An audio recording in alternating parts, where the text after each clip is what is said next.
दिल अगर साफ ना हो तो भी मालक नेकियां कबूल नहीं करता। पाक होवे ते पाक ही मिलदा ही, ते बिना पाकों पाक नहीं मिलदा।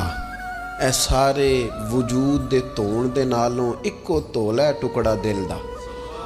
ये जो पाकीज़गी है ना दिल की, ये ना हो तब भी नेक अमाल उसकी बारगाह में कबूल नहीं होते।